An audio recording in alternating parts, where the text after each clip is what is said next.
Olá, pessoal. Mais uma aula de filosofia do direito. Hoje nós vamos falar sobre Platão, né? Mais um dos grandes pensadores da filosofia da antiguidade clássica.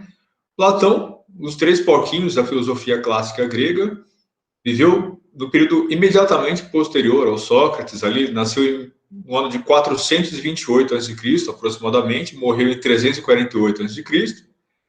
Ele é um herdeiro imediato do Sócrates, vivendo ali também nas imediações, na época, né, conhecida como o século de Péricles, ou seja, na época conhecido como o auge da filosofia grega, mas não só da filosofia grega, da cultura grega em geral. Né, o auge da filosofia, da política, do teatro, da cultura grega em geral, o auge das invenções gregas, o auge, enfim, da civilização. É um ponto, né, o ápice da civilização grega, o momento histórico que esses autores estão vivendo. Estão produzindo filosofia aqui no mais alto nível. E o tipo de filosofia que eles produziram, ela é típica do modelo de polis, ou seja, ela só faz sentido dentro daquele contexto social e político. Eles viviam num contexto em que a polis era uma unidade política muito bem estruturada, num contexto em que a sociedade era forte e o Estado estava no auge social, político, econômico e cultural. Ou seja, esses autores eram autores que tinham esperança. Eles acreditavam no mundo como ele funcionava, eles acreditavam na estrutura da polis, na estrutura política na qual eles viviam, eles acreditavam que ela poderia ser melhor, certo? Então, ele não eram apenas autores que estavam pensando, né, uma ordem genérica de mundo, são autores que viviam a cultura grega e tudo aquilo que eles escreveram pensando para aquele contexto social e político. Agora, veja que coisa interessante. Esse contexto social e político grego, ele é muito parecido com o nosso, pelo fato de que a nossa cultura política é inspirada na cultura grega, certo? Então, a nossa filosofia política, a nossa estrutura de Estado, ela tem uma origem greco-romana. A democracia moderna, ela é inspirada, né, no experimento grego. Ela é inspirada tanto na Grécia Antiga quanto depois na República Romana, né? Então, ela é tributária do pensamento antigo e a razão pela qual nós nos vemos representados nas obras desses autores, a razão pela qual nós compreendemos os fundamentos da obra desses autores, é o fato de que a nossa sociedade é inspirada na sociedade deles. Ok? Então, essa é a razão, por exemplo, pela qual nós não lemos filosofia indiana. Tem um monte de outros autores importantes da filosofia que viveram também no passado, né, na antiguidade remota. Eu mencionei em algumas aulas anteriores alguns deles, né, Kautilya, no Japão você tem pensadores na China, né, na Índia, em vários outros lugares, mas esses autores, eles dizem respeito a um outro tipo de experiência social e política. Então, o pensamento filosófico deles não explica o nosso direito e não explica a nossa realidade social e política. É por isso que nós estudamos os gregos, certo? Platão, né, ele era chamado de Platão, mas na verdade isso é um apelido. O nome dele era provavelmente Aristócles, mas nós não sabemos ao certo, mas provavelmente era Aristócles o nome dele. A mãe do Platão era Perictione e o pai era Aristão. Né? O Platão era membro da elite ateniense, ele era uma família nobre, né? Uma família bastante abastada e com influência política importante, ao contrário do Sócrates, né? Que era alguém que vivia uma vida absolutamente frugal, completamente desprovida de confortos, né, mundanos. Ele vivia completamente abandonado, ele comia aquilo que as pessoas doavam para ele, vivia com o pé no chão, vivia sujo, não tomava banho, né? Isso era Sócrates. Platão era um homem diferente, né? Ele era parte da elite ateniense, embora o maior, ele fosse o maior discípulo do Sócrates, não apenas pela potência do seu intelecto, mas pelo fato de que ele era o maior admirador, né, do mestre. Ainda assim, ele vivia uma vida diferente, né? Ele vivia uma filosofia diferente. A filosofia platônica, ela é tributária de toda a obra do Sócrates. O Platão escreve completamente inspirado no Sócrates, sofisticando alguns dos pontos propostos aí pelo mestre. Platão, né, o apelido que ele recebeu é uma referência a grande. Isso pode ter várias origens possíveis. Em geral, as pessoas atribuem isso ao fato de que ele era um sujeito grandalhão, então ele era muito grande, corpulento, né? Ele tinha um corpo bastante parrudo. Então ele era conhecido como Platão, possivelmente por conta né, dos seus ombros largos. Ou, né, ele pode ser chamado de Platão também como uma referência à sua própria grandeza, né? Ao fato de que ele foi um dos maiores pensadores da história da humanidade. No momento em que ele viveu, ele era profundamente admirado pelos seus pares, né, pelos seus contemporâneos. As pessoas que viviam na Atenas, onde o Platão vivia, o conheciam como um grande pensador, como um grande filósofo. Ele era reconhecido como um grande mestre na arte da filosofia. Platão ele foi também o fundador da academia. Então, lembre-se que o Sócrates não fundou uma escola, ele ensinava nas ruas, ele ensinava em espaços públicos para qualquer pessoa, homens, mulheres, crianças, servos, ele não estava preocupado com quem ouvia as suas palavras. Os alunos do Sócrates eram todas as pessoas que conseguissem chegar a ele. Platão, justamente por ter uma origem mais elitista, embora fosse um grande discípulo do Sócrates, ele já pensava um pouco diferente. Então, ele resolveu fundar uma escola de filosofia que ele chama de academia. Então, academia é o nome da escola do Platão. E por conta disso, pela importância que essa escola tinha naquele momento, né, ela foi considerada a primeira instituição de ensino superior da história da humanidade. Esse nome vai dar origem, ele vai inspirar depois todas as instituições de ensino superior do mundo, né, ao longo da história. Como já disse na aula passada, é por isso que nós chamamos a academia de ginástica de academia, né, ou seja, é uma escola, um espaço onde as pessoas estão lá para praticar, nesse caso específico moderno, né, a arte do exercício do corpo. Na academia do Platão, eles praticavam tanto exercícios físicos quanto exercícios teóricos e intelectuais. Eles não separavam as duas coisas, né? Então, mente sã em corpo são. E as academias acadêmicas, estritamente, né? Então veja que o próprio nome acadêmico deriva da Academia de Platão. Quando você fala em acadêmico de direito, essa é uma referência à Academia de Platão. Quando nós pensamos numa faculdade como uma academia, ou quando nós pensamos em instituições de ensino superior em geral, como academia, né, ensino acadêmico, isso tudo nós estamos pagando tributo ao pensamento platônico e à escola que o Platão desenvolveu, que ele criou e produziu conhecimento lá, mudando a trajetória da história humana. A obra do Platão, ela é muito interessante e bastante vasta. Na verdade, como eu já disse para vocês também na aula passada, Platão escreveu a sua própria obra e também a obra do seu mestre, a obra do Sócrates. A obra platônica, ela segue o mesmo formato da proposta socrática, ou seja, ele escreve na modalidade de diálogo, né? Então é uma dialética socrática em que ele constrói o pensamento interagindo, dialogando com um interlocutor, mostrando como se atingir, como chegar ao conhecimento sobre um determinado assunto. Sócrates não acreditava no conhecimento já acumulado, ele só se preocupava com aquilo que ele não sabe ainda, por isso ele não deixou nada escrito. Então, Platão escreveu a obra dele e a obra do mestre também. A obra platônica, ela é muito interessante, ou seja, os seus principais textos são a República, né, a Apologia de Sócrates e as Leis.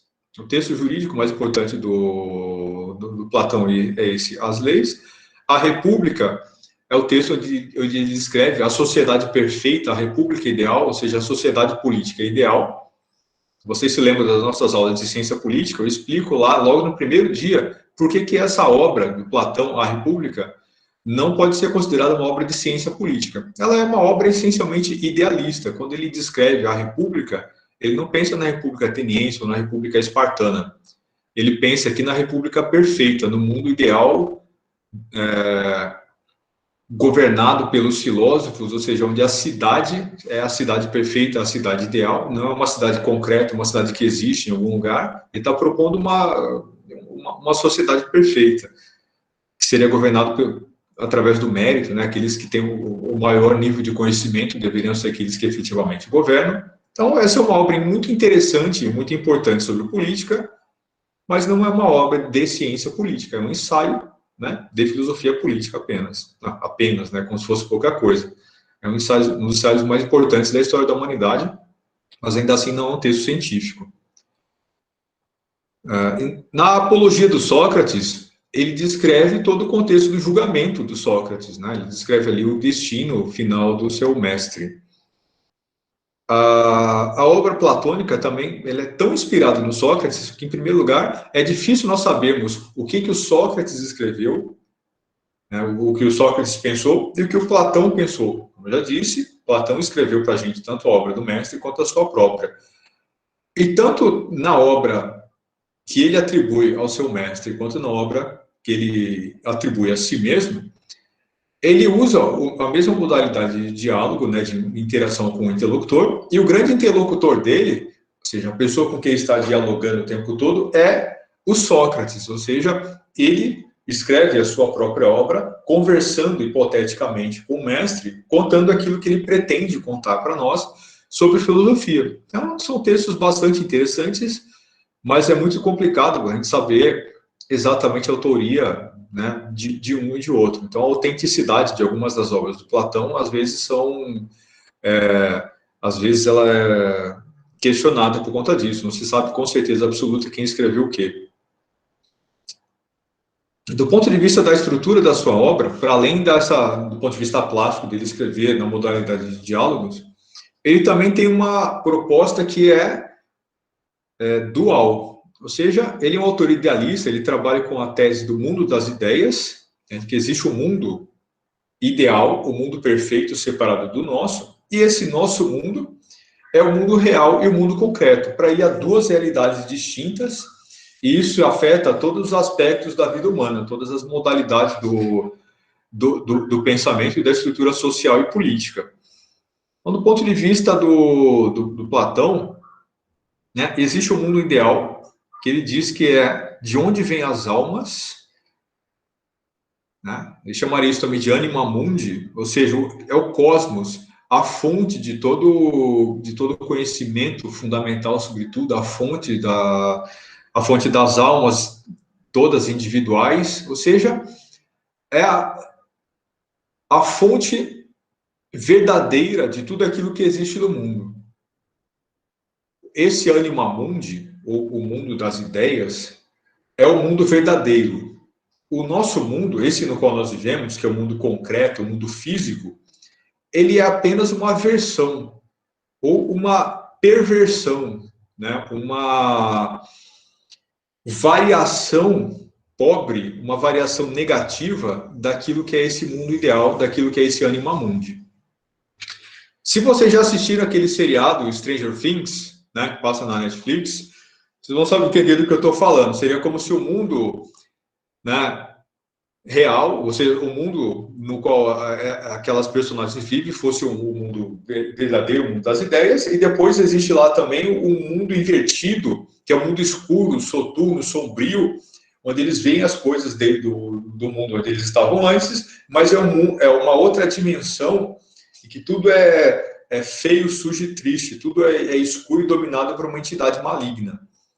Quando nós comparamos o mundo das ideias de Platão e esse mundo no qual nós vivemos, a lógica seria mais ou menos essa, né? O mundo ideal é o mundo perfeito, é o mundo da luz, é o mundo de onde vêm as almas, é o mundo do conhecimento efetivo, e o mundo no qual nós vivemos é só uma variação negativa.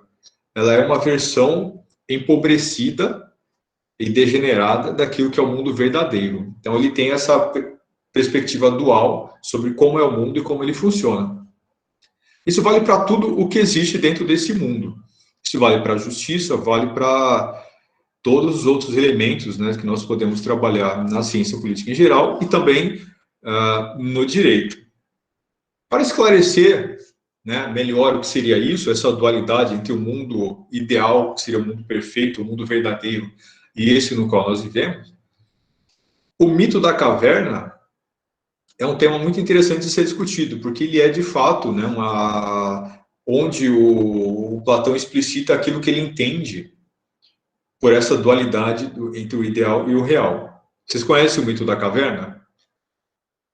O mito da caverna é aquele que diz que há homens vivendo numa caverna, né? Ou seja, os homens, a humanidade, é uma alegoria para a ideia de que os homens e a humanidade vivem nesse mundo que é uma sombra do mundo verdadeiro, que é o mundo das ideias. Então as pessoas vivem no escuro, né? Na caverna. Isso é uma alegoria para a ignorância da humanidade.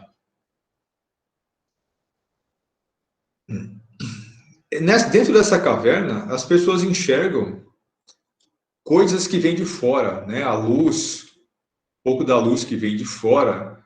Então elas veem projetado nas paredes a sombra das árvores, a sombra dos pássaros, mas elas não veem as árvores de verdade, elas não veem os pássaros, elas só veem a sombra projetada. Então a luz de verdade está lá fora, as árvores de verdade estão lá fora, e aquilo que eles veem é apenas uma projeção, apenas uma sombra. Do ponto de vista do Platão, o mundo perfeito e o mundo das ideias é aquele mundo que está lá do lado de fora da caverna. E o mundo no qual nós vivemos é o mundo da ignorância e o mundo que existe dentro da caverna, o mundo da escuridão, o mundo da falta de conhecimento. É o mundo da perversão, o mundo onde a virtude não prevalece completamente. Ok? Então, as pessoas vivem dentro dessa caverna, nesse mundo da escuridão e vendo sombras, e elas não sabem que existe um mundo verdadeiro, existe um mundo real do lado de fora, que é o mundo do conhecimento, que é o mundo das ideias, que seria o mundo perfeito. Elas só veem a sombra e elas acham que isso é o mundo, que isso é a verdade. Do ponto de vista do Platão, não é. O mundo de verdade é o mundo que está do lado de fora, o mundo das ideias. A diferença entre uma coisa e outra, do ponto de vista dele, seria brutal. Né? Então, no mundo das ideias, no mundo perfeito, é onde as coisas estão de verdade. Então, vamos comparar, por exemplo, com uma árvore. Uma árvore, lá do lado de fora da caverna, ela tem cor, ela tem cheiro. Né? Você consegue ver a árvore através diretamente com seus próprios olhos e você consegue ouvir o barulho das folhas farfalhando, né, ao vento. Ao ver uma árvore e tocá-la, você consegue encontrar a essência dela. Você conhece a árvore de verdade, a árvore verdadeira, a árvore real, né? Essa que tem cheiro, que tem cor, que tem som. Dentro da caverna, a projeção da sombra dessa árvore lá no fundo da parede, onde as pessoas estão, onde a humanidade está, aquilo não é árvore de verdade, aquilo é uma coisa muito diferente. Então, a verdadeira essência da árvore está do lado de fora. Portanto, ela estaria no mundo perfeito, no mundo ideal. A mesma coisa vale para tudo, vale para os animais e vale também para as pessoas que estão do lado de fora. Portanto, se passa uma pessoa, né, perto da entrada da caverna, e quem está lá de dentro vê a sombra dessas pessoas projetadas do lado de fora, aquilo que ela vê são apenas sombras, ela não enxerga as pessoas de verdade. Portanto, mesmo as pessoas, mesmo os seres humanos, eles só existem de verdade no mundo das ideias. O mundo no qual nós vivemos é apenas uma perversão, uma variação negativa, e como eu falei anteriormente, uma maneira interessante de entender isso é no Stranger Things, lá, o mundo invertido, aquele mundo escuro, né, onde o Demogorgon vive, seria o mundo real, o mundo concreto, o mundo onde nós vivemos. O mundo das ideias, o mundo perfeito, o mundo de verdade, seria equivalente ao mundo em que os meninos vivem, né? São duas realidades, duas dimensões coexistindo próximas umas das outras, mas há uma diferença muito grande entre uma coisa e outra. Uma é de verdade e outra é apenas uma perversão. Nesse mito da caverna, o Platão menciona alguém que sairia dessa caverna e iria do lado de fora descobrir onde está a verdade. Né? essa é a figura do demiurgo, ou seja, do Salvador, quase que de um Messias, né? Alguém que vai e busca elevar o conhecimento da humanidade, elevar a alma das pessoas. Segundo Platão, essa é a função do pensador, essa é a função das pessoas que buscam o conhecimento. Né? Então, esse demiurgo, aquele que sai da caverna e vai lá fora buscar o conhecimento, buscando aprimorar a humanidade, né? É uma alegoria tanto para o Sócrates, né, quanto para as pessoas que buscam conhecimento. Do ponto de vista ainda dessa teoria dual do Platão, nesse mundo ideal, que é de onde vem as almas, de onde vem tudo, inclusive o conhecimento, esse mundo ideal é onde o conhecimento existe. Quando as almas saem daquele mundo real e vêm para o nosso, elas perdem o conhecimento de tudo, inclusive de si mesmas, e aqui elas vivem uma versão inferior de si mesmas. Segundo, ele faz uma alegoria dizendo que as almas descem do mundo das ideias e navegam pelo rio do esquecimento até chegar na terra em que nós vivemos. Quando as almas fazem isso, elas bebem dessa água, da água do rio do esquecimento, e ao fazer isso, elas perdem a consciência de si mesmas, elas perdem o conhecimento, elas perdem o conhecimento da virtude, elas perdem o conhecimento sobre o quão grandes elas são, elas perdem o conhecimento da sua própria grandeza, da grandeza do mundo e da grandeza de si mesmas. Então, buscar o conhecimento significa abrir os olhos para o mundo das ideias, significa abrir os olhos para o mundo do conhecimento e abandonar o esquecimento do mundo, abandonar o esquecimento de si mesmo. Nós vivemos uma condição transitória, né, em que nós nos encontramos menores, mas a nossa essência real, a nossa essência verdadeira, é a que está num plano diferente, ela é maior. Então, quando nós buscamos nos aprimorar, quando nós buscamos a virtude, quando nós buscamos fazer o bem, e quando nós buscamos aprender coisas, nós nos tornamos, segundo a lógica platônica, pessoas melhores. Nós tornamos esse mundo um lugar melhor e nós nos tornamos maiores. Nós somos, né, infinitamente maiores ao fazer isso. Nós que somos pequenos, nos tornamos grandes a buscar o conhecimento. Não apenas o conhecimento do ponto de vista da informação, o conhecimento do mundo, o conhecimento da virtude. Essa busca por autoaprimoramento. Então, o Platão aqui, ele aborda exatamente a mesma perspectiva socrática sobre virtude, sobre lei, sobre direito, sobre tudo mais. Né? Então, o sentido da vida é a busca da virtude, a busca por tornar o mundo um lugar melhor, a busca por tornar a comunidade um lugar melhor. Ao fazer isso, nós nos tornamos mais próximos do mundo das ideias, do mundo perfeito, do mundo real, daquele mundo que faz sentido. Quando nós nos aprimoramos, nós chegamos mais perto da nossa essência real. Quando nós aprimoramos o mundo à nossa volta, nós tornamos esse mundo o mundo mais próximo da sua essência real. Então, o mundo não é do jeito como nós vemos hoje. O mundo de verdade, ele é melhor. É o mundo da virtude, é o mundo da perfeição, é o mundo, portanto, que pode ser alcançado. Né? Nós não devemos olhar para a realidade à nossa volta como uma coisa que pode ser simplesmente constatada. O mundo, ele está aí para ser transformado, porque ele precisa chegar em algum lugar. Ele precisa chegar num ponto superior, num ponto mais elevado. Toda a obra do Platão, ela segue essa perspectiva. Então, essa teoria das ideias, onde existe uma separação entre o mundo concreto, o mundo real, o mundo físico, que é uma deturpação desse mundo ideal, se aplica, como eu já disse, a todas as ideias, né, que o autor propõe, se aplica a tudo aquilo que existe nesse mundo, e se aplica, por exemplo, aos conceitos de ética e justiça. Segundo Platão, existe uma justiça, que é a justiça que pertence a esse mundo, tá?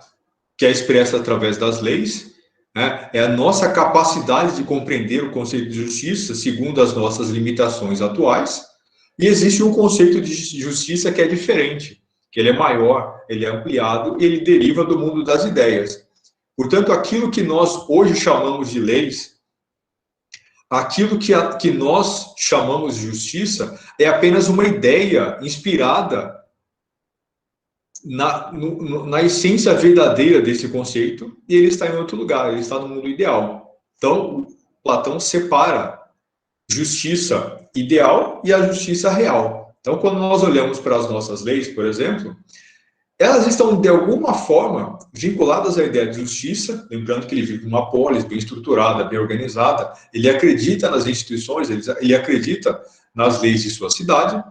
Então, ele olhava para as leis atenienses e ele pensava, essas leis, elas são leis que têm uma inspiração numa ideia de justiça. Elas não são justas e elas não são perfeitas porque esse mundo não é justo e não é perfeito.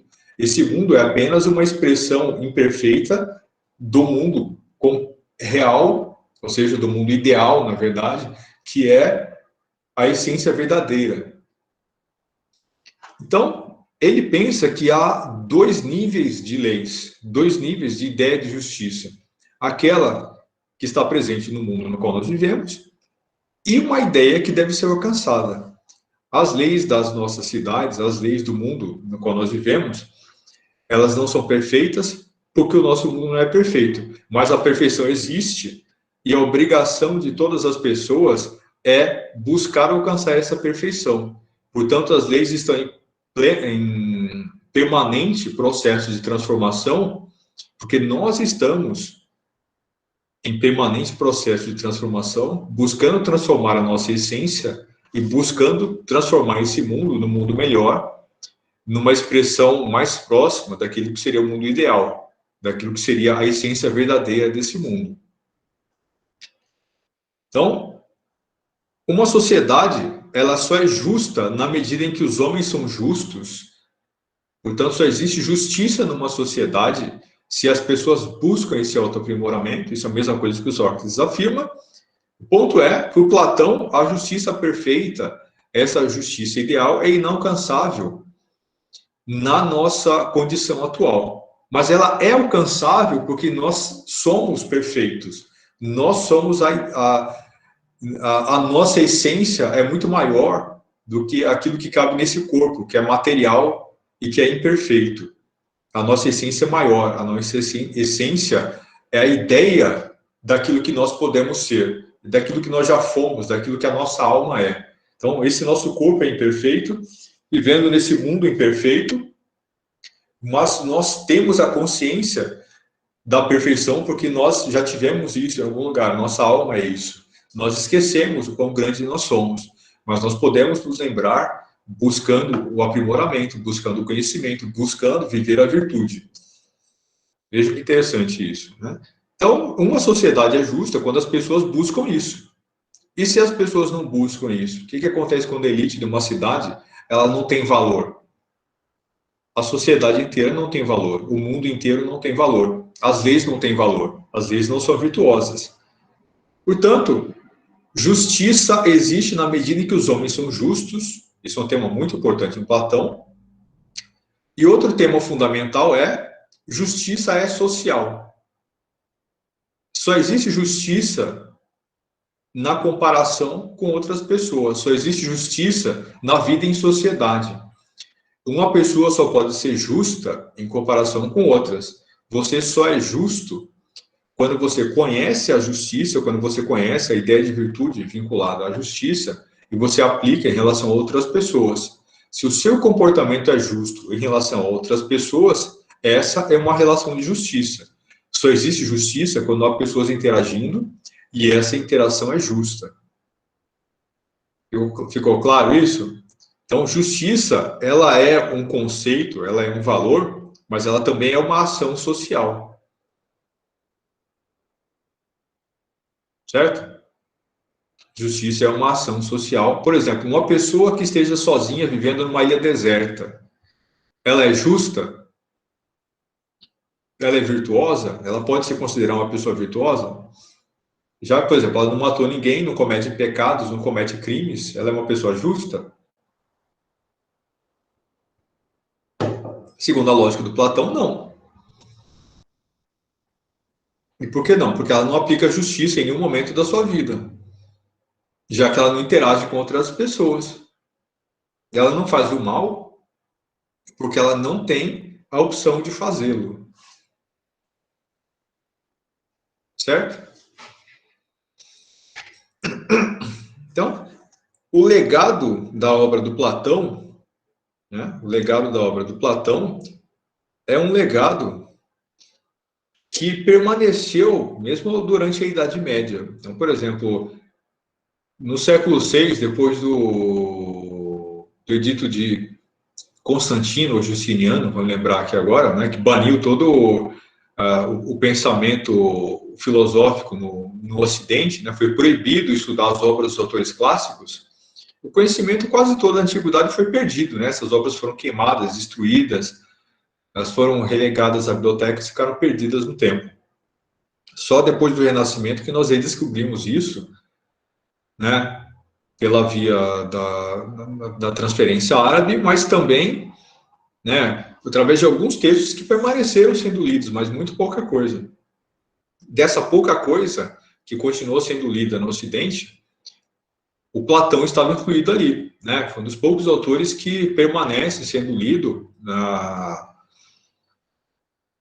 durante a Idade Média, mas a partir de uma perspectiva que é religiosa. Então, grande parte do cristianismo medieval, ou da filosofia cristã medieval, ela tinha uma inspiração neoplatônica, ou seja, uma interpretação das obras do Platão. Ele é utilizado justamente porque ele permitia. Então, veja, toda essa ideia da virtude, do valor, do autoaprimoramento, você pensar no corpo físico como uma coisa impura e imperfeita que precisa ser aprimorada, né? Isso não é um mundo de verdade, o mundo de verdade é um mundo diferente. Vejo como isso se encaixa, como isso é basicamente a mesma coisa que a teologia cristã também afirma. Né? Então, o mundo perfeito é o mundo do paraíso, e esse mundo é apenas uma passagem. É preciso buscar o aprimoramento aqui para conseguir ascender, né, ao mundo perfeito, que é o mundo de verdade. Então, era muito cômodo para a filosofia cristã medieval usar as obras do Platão como base, né, teórica de justificativa. Então, o autor pagão foi usado, né, amplamente aí para fundamentar a teologia cristã medieval, porque ele era muito similar, né? Dá para fazer uma analogia muito direta entre aquilo que propõe o Platão e aquilo que propõe o cristianismo. Então, vejam, se aquilo que o Platão propõe é basicamente uma variação do pensamento socrático, né? Essa ideia dos valores, da virtude, né? Do bem comum, tudo isso tem um encaixe muito perfeito, muito grande, muito forte com o cristianismo. Então, Platão vai ser um autor que teve um legado importante também no pensamento medieval, e curiosamente Sócrates e Aristóteles não viveram bem durante esse período. Quando a Idade Moderna começa, né, o Aristóteles, que é o autor que nós vamos ver na aula seguinte, ele vai ser retomado lá por Santo Tomás de Aquino. Mas, por exemplo, Santo Agostinho, um autor que era essencialmente um platonista, né, um autor que produz conhecido como doutor da igreja, né? Ele vai produzir grande parte da sua filosofia moral inspirada nas obras do Platão. O legado medieval, portanto, do Platão é bastante importante. Platão foi também um autor que teve um papel importante na política, na vida social daquela época, porque, como eu já disse, ele era alguém que ele fazia parte da elite ateniense, e ele viveu isso de forma muito intensa. Então, ele teve um papel político, né, importante na vida ateniense, Siracusa, por exemplo, também. Ele é alguém que teve uma grande projeção intelectual durante o período que ele viveu, conhecido como um grande pensador, conhecido e reconhecido como um grande pensador, e também como um político importante. Agora, lembre-se, tudo isso caminhava muito junto, né, no pensamento desses autores gregos. Eles não pensavam filosofia e pensamento como algo que era desconectado da realidade, daquilo que é físico também. Por isso que na academia eles faziam exercícios físicos, estudavam retórica, estudavam o pensamento filosófico já produzido até então, avançavam na produção do conhecimento. Para ele tudo isso, filosofia para esses autores era uma filosofia da prática, mesmo para um idealista como Platão, que separava o mundo concreto no qual nós vivemos daquilo que seria o mundo ideal. Certo? Então, finalizar. O conceito de justiça e de direito em Platão, ele é completamente vinculado a essa visão idealista que o autor possui em relação a esse mundo. Ele é um conceito dual, né? Direito, ética, justiça, são todos conceitos duais. As pessoas têm direito a quê? O que é ética? O que é justo efetivamente? Tudo isso tem duas versões. Existe uma versão que é a versão real, que é a versão pura, que é a versão... Né? Quando eu digo real, é no sentido que é real para ele, aquilo que é a essência verdadeira, né? Portanto, aquilo que é o ideal a ser alcançado. E aquilo que é concreto, então, existe o real no sentido daquilo que é verdadeiramente essencial, que está lá no mundo das ideias, e existe aquilo que é o concreto, que é o mundo no qual nós vivemos, que é o mundo das sombras, da caverna, né, do mito que ele descreve. Essas sombras, elas são uma mera variação pobre e imperfeita daquilo que é o real e verdadeiro, que é aquilo que é o que possui efetiva essência. Isso vale para a justiça, isso vale para as leis, isso vale para o direito em geral. Justiça, ela só existe nas relações sociais. A justiça é aquela que existe, né, nas relações entre os homens, que eu só posso ser justo em relação a outra pessoa, né? Então ele pensa filosofia e tudo aquilo que ele propõe dentro da realidade na qual ele vive, dentro de uma realidade em que há uma sociedade bem organizada, há uma sociedade política bem estruturada e forte. Portanto, a justiça é a justiça da polis. A justiça é aquela que existe nas relações políticas entre as pessoas que vivem ali. A justiça é a relação entre os cidadãos vivendo em conjunto, buscando atingir uma vida harmoniosa. Uma pessoa que viola essas regras de convivência comum está sendo injusta. Uma pessoa que tenta transformar essa convivência melhor está sendo justa. Portanto, justiça, ela se dá nessas relações sociais. Justiça é também uma coisa dual. Existe aquela justiça que nós podemos atingir nesse mundo, que é aquilo que nós positivamos em leis, né? A justiça do mundo físico, a justiça dos tribunais, a justiça codificada é uma justiça imperfeita, é a sombra projetada na caverna. É o melhor que nós podemos fazer na medida que nós ainda estamos buscando aprimoramento. Mas existe um outro conceito de justiça, que é o verdadeiro, que é a essência verdadeira da justiça, que está lá presente no mundo ideal, que está lá, né, no anima mundi, no mundo de onde vieram todas as almas, né, no mundo, na fonte, né, o cosmos, que é a fonte de todas as almas individuais. Lá existe a justiça verdadeira. E aquilo que nós tentamos aplicar nesse mundo é inspirado num conhecimento hipotético que nós temos daquilo. Ou seja, aquilo que nós tentamos produzir nesse mundo é baseado na nossa lembrança da perfeição. Portanto, nós estamos produzindo leis que visam atingir a perfeição, mas, obviamente, estaremos sempre muito longe disso. Existe a justiça desse mundo, que é expressa nas leis, que é apenas uma versão imperfeita da justiça de verdade, que é a justiça do mundo ideal. Então, o direito para ele tem essa perspectiva dual.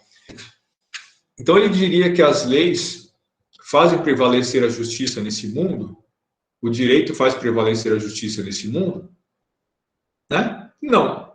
Pelo menos não no sentido daquilo que é a verdadeira justiça, a justiça perfeita. Aquilo que as leis fazem é promover a justiça possível. A justiça que é possível, dada a nossa imperfeição. Ok? Ficou claro isso? Então, o que é justiça em Platão? Né? É uma relação social em que as pessoas estão tentando promover o bem. Né? Se as pessoas agem bem em sociedade, elas estão sendo justas. Se as pessoas agem mal em sociedade, estão sendo injustas. Justiça só existe entre relações humana, justiça só existe como uma coisa socialmente construída. E também ela é a expressão de uma ideia que é muito maior. Portanto, a justiça que existe nesse mundo é a justiça possível. Ela é uma variação imperfeita de uma coisa maior, que é a justiça ideal, a justiça do mundo ideal. Portanto, as nossas leis são justas. Eu diria que sim, mas elas são justas apenas à medida do possível. Essa não é a justiça verdadeira. É apenas algo que ainda está a caminho de se tornar alguma coisa melhor. Certo? Então é isso, pessoal. Até a aula que vem. Não havendo dúvidas, encerramos por aqui. Então, só uma coisa, só para concluir. Vejo que nós estamos aqui fazendo um recorte muito grotesco da obra do Platão. Então, eu só falei algumas coisas na obra dele para extrair aquilo que nós poderíamos, né, usar aqui para falar de justiça, né, daquilo que é direito, do papel das leis numa sociedade. Então, o recorte muito estreito que eu estou fazendo é um recorte para falar de justiça. Obviamente, a obra desse autor é 1000 vezes mais complexa do que isso. Né? Você pode fazer um curso inteiro de ensino superior só discutindo a obra do Platão. Ok? Então, o que nós estamos discutindo aqui é um recorte muito pontual para pensar justiça segundo a perspectiva desse autor, ponto. Certo? Então é isso. Tchau, tchau. Até semana que vem. Tchau.